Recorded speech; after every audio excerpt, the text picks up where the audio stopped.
Hello, Patrick here. Just got back from a walk. I just wanted to say, I just doused how much is the military behind Trump? Okay. First, I asked, are we under a military government right now? There's reasons I'm asking this. It goes, yes. How much are we under a military government at the federal level? It's 100%. All right. It's like 95. How much is the military behind Trump? First, everyone in the uniform. I'm getting 90% plus. All right. Can you give me the exact number, please? 92, 93, 94. So he's about 94% of the people in the military back Trump. Could you tell me how much power Schumer has? Schumer. Senator Schumer. Schumer has 1%. Less than 1/10 of 1%. This is the minority leader of the Senate. Could you show me how much Nancy Pelosi will have as Speaker of the House in the federal government? How much power does she have? She has, is that less than 1%? Yes. Okay, give me an exact number. She's going to have 6/10 of 1%. 6/10. So let's call it half of 1%. That's her power. She's not going to have any power. So, and what else I said? To speak.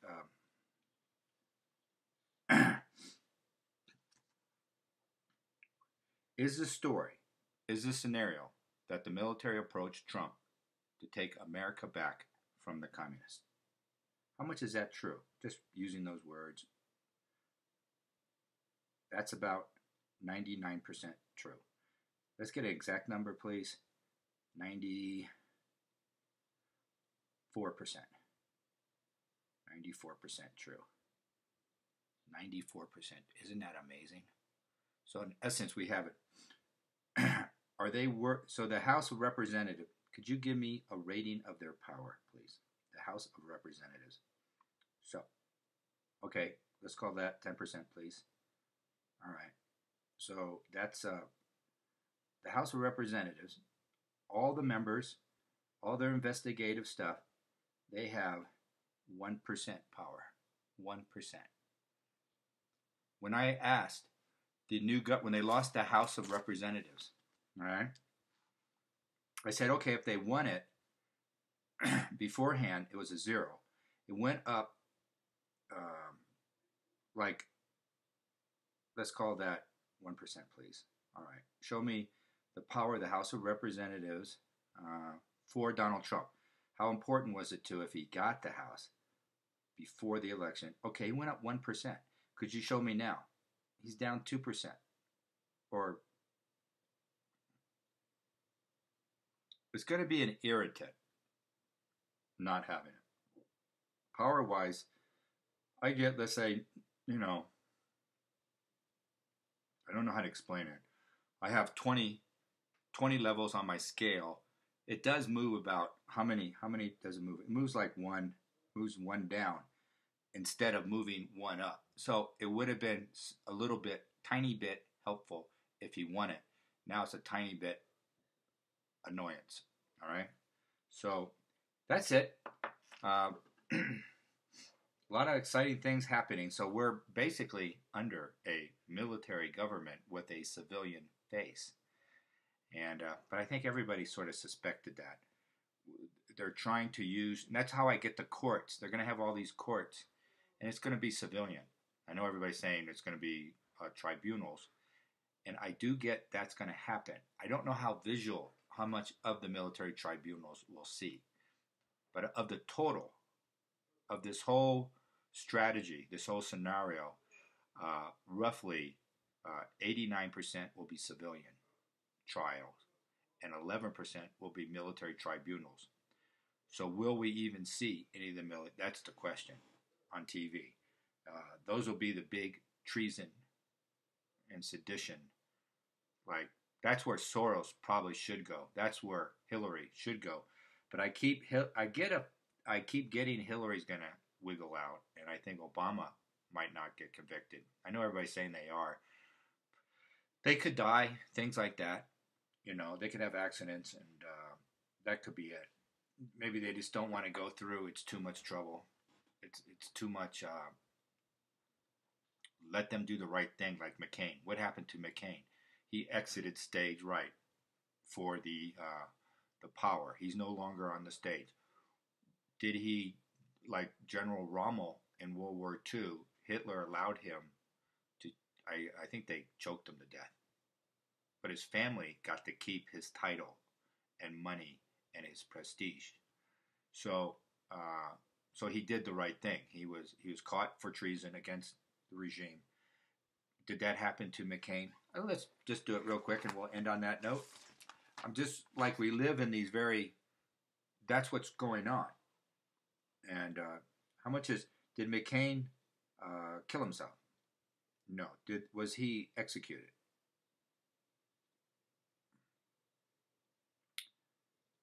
Yeah, but not quite. I should pursue it. Was he? Did he do the right thing? Did he die from a brain tumor? No.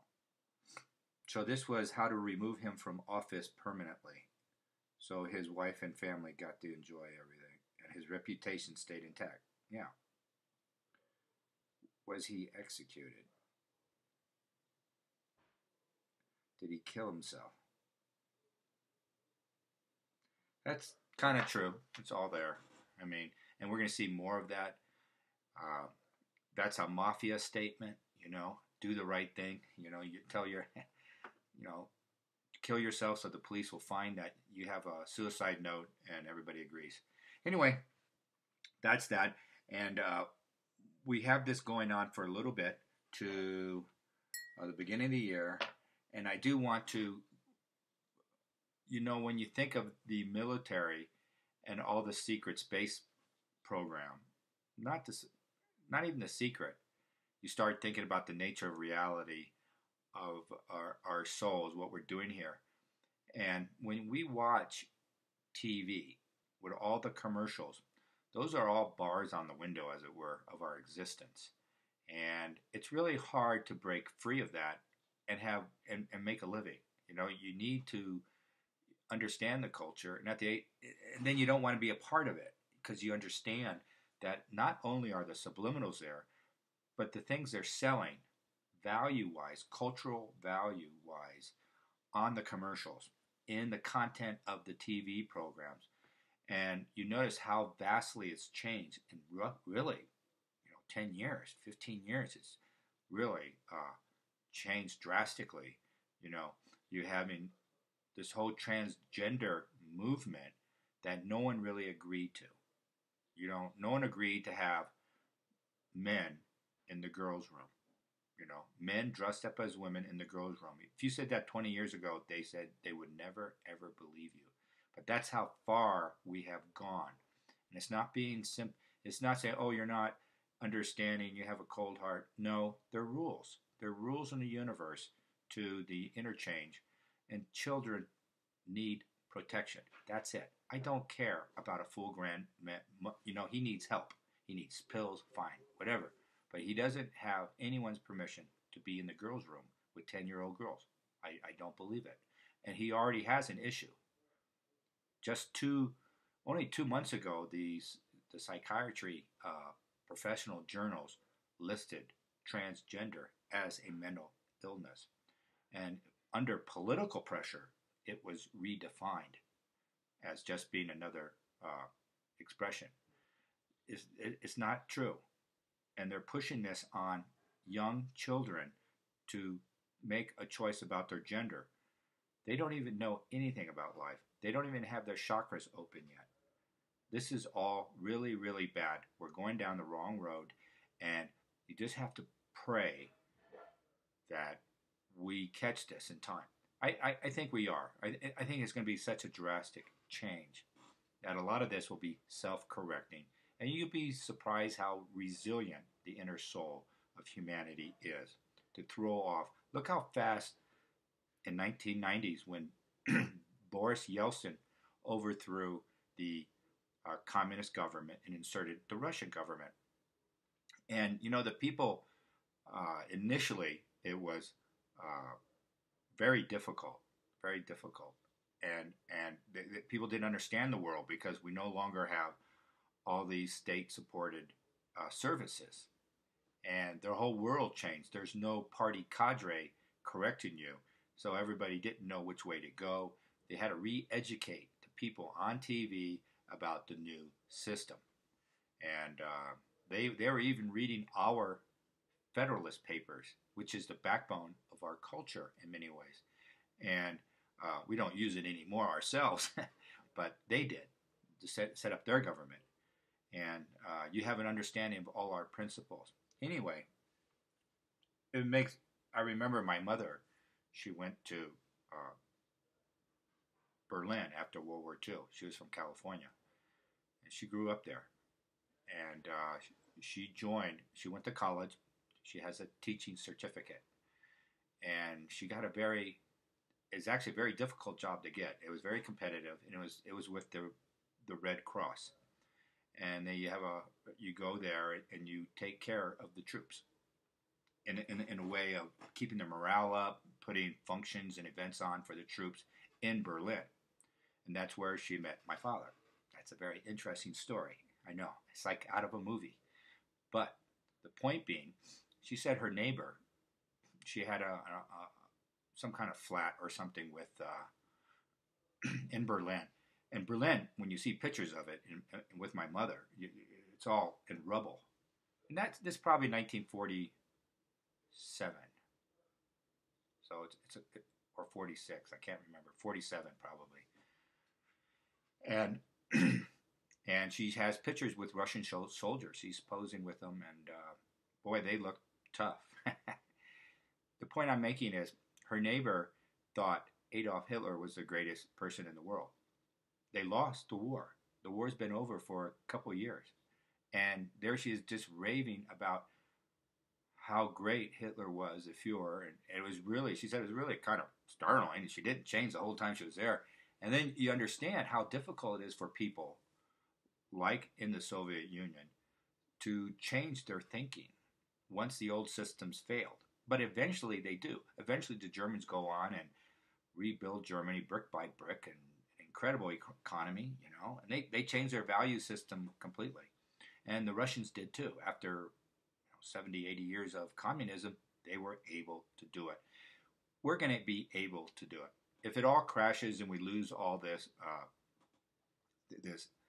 hysterical gender identity, we're going to find more healthy relationships.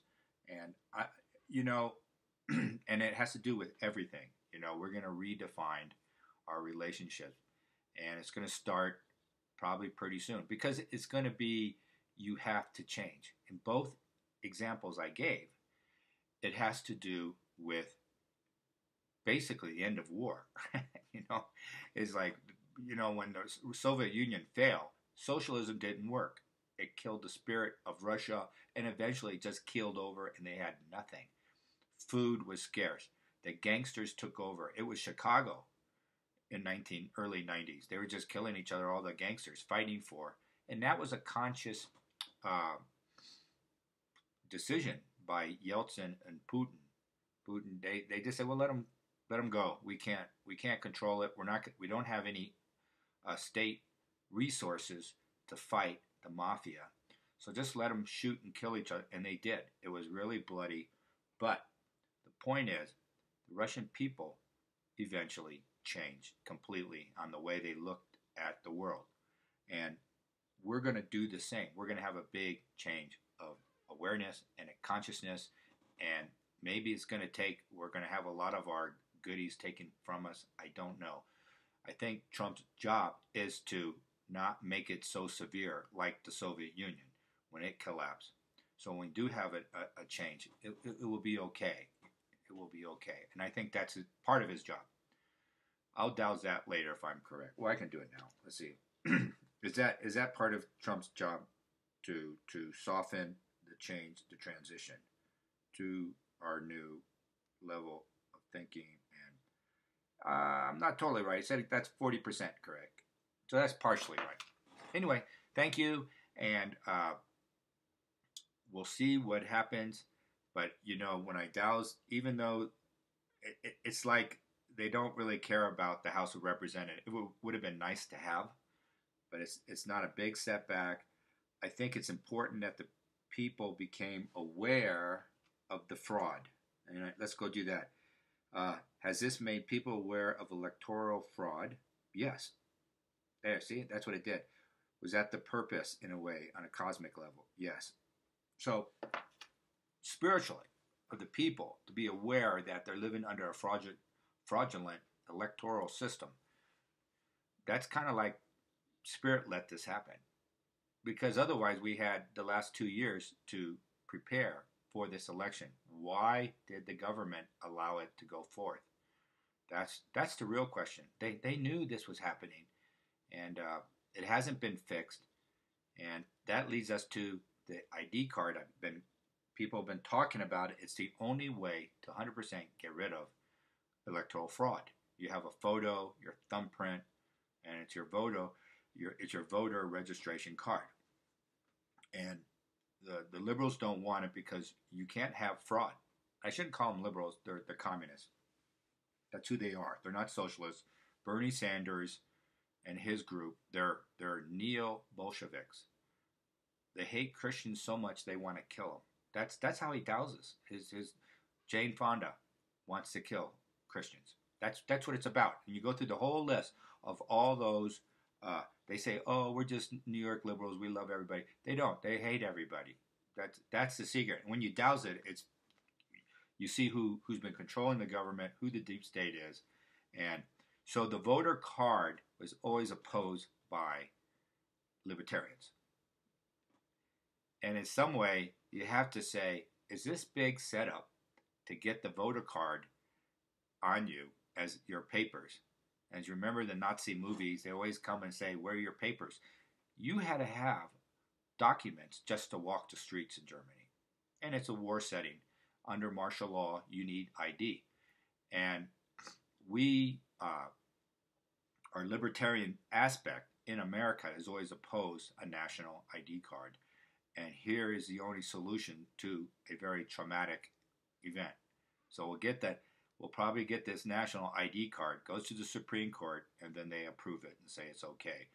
And those forces that wanted that card, it'll end up being everything. All your medical, all your driver, all your infractions, your criminal, your crime, all your everything, anything you did that was against society, and then they can control you. Once you have that card, they can control you. But it's probably the only way to solve the fraudulent voting. So either way, they got you. Welcome to George Orwell. Thank you. I think it's a really don't get too excited about what's happening. Try not to emotionally get excited. I think that's really important. Look at Schumer and Pelosi. They essentially have no power.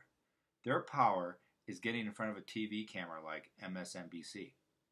They do get them because those are their allies of the Bolshevik, the neo-Bolshevik state that is collapsing. You're just watching it collapse, and it might be upsetting. We might have shortages, coming. Don't worry, it's going to work out. I'll talk about that later. Bye bye.